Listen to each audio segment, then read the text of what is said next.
Question है, ये jam computer application 2005 में पूछा गया था और ये क्वेश्चन नंबर 47 है।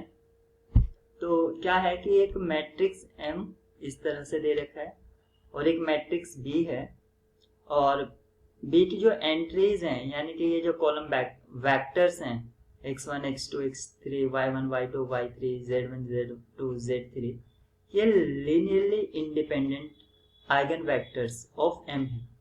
ये यानी कि M के जो आइगन वेक्टर्स हैं उसी से ये मैट्रिक्स B बनाई गई है। और इंडिपेंडेंट का मीनिंग यहाँ पर ये हुआ कि कोई भी वेक्टर किसी दूसरे वेक्टर का मल्टीपल नहीं है, स्केलर मल्टीपल। तो आपसे पूछा गया है the main diagonal of matrix this, इसका जो मेन डायगोनल होगा उसकी जो एंट्रीज हैं वो क्या होंगी, कि उसमें एक रियल एंट्री होगी या एग्जैक्ट 2 रियल एंट्रीज होंगी या एग्जैक्ट 3 रियल एंट्रीज होगी या कोई भी रियल एंट्री नहीं होगी।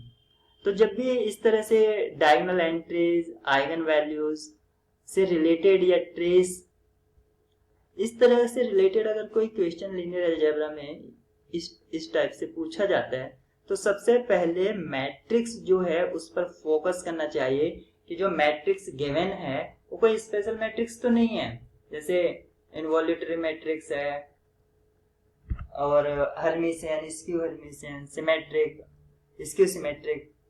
तो अगर इन टाइप की मैट्रिक्स में से कोई होती है तो उसकी आइगन वैल्यूज कुछ हद तक हमें पता होती है या उनके रिलेशंस क्या क्या होते हैं या प्रॉपर्टीज क्या क्या होती है आइगन वैल्यूज या डिटर्मिनेंट, तो ये हमें पता होता है। तो उनका कॉन्सेप्ट यूज हो जाता है और हमारे जो ऑप्शंस हैं वो डिस्कार्ड हो जाते हैं।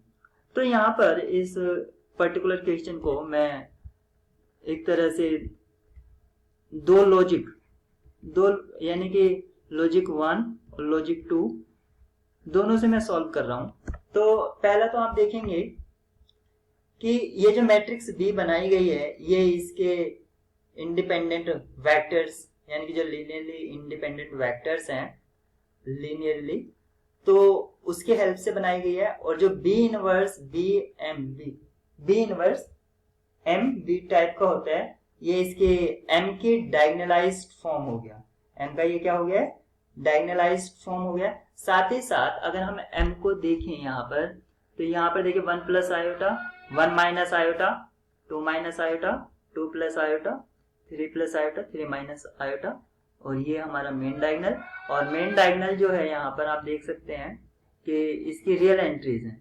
तो ये एक हर्मिशियन मैट्रिक्स है, यानी कि ये कॉन्जुगेट्स हो गए, कॉन्जुगेट ट्रांसपोज, इसके कॉन्जुगेट हो गए और इसके ट्रांसपोज से नीचे आ गए। तो ये एक हर्मिशियन मैट्रिक्स है और हर्मिशियन मैट्रिक्स में हम ये जानते हैं कि जो उसका डायगोनल होता है उसकी एंट्रीज रियल होती हैं, उसकी जो एंट्रीज होती हैं रियल होती हैं।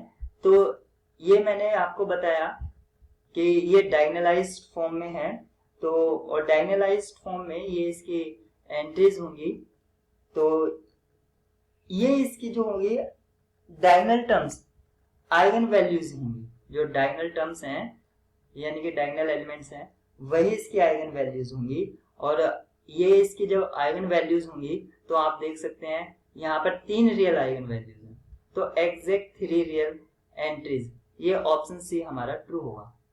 अगर हम ये देख लें कि ये हर्मिशियन मैट्रिक्स है, ठीक है, और B इनवर्स MB, तो ये हर्मिशियन मैट्रिक्स हो गया। और हर्मिशियन मैट्रिक्स में की जो आइगन वैल्यूज होती हैं वो रियल होती हैं, हर्मिशियन मैट्रिक्स की जो आइगन वैल्यूज होती हैं वो रियल होती हैं। तो और ट्रेस क्या होता है, ट्रेस आइगन वैल्यूज का सम होता है, यानी कि जो ट्रेस है वो सम ऑफ आइगन वैल्यूज हो गया, आइगन वैल्यूज। और यहाँ पर ट्रेस देख सकते हैं वो रियल है, तो आइगन वैल्यूज भी क्या होंगी, रियल होंगी। तो ये हमारा एक बेसिक डेफिनेशन से इससे भी कर सकते थे हम।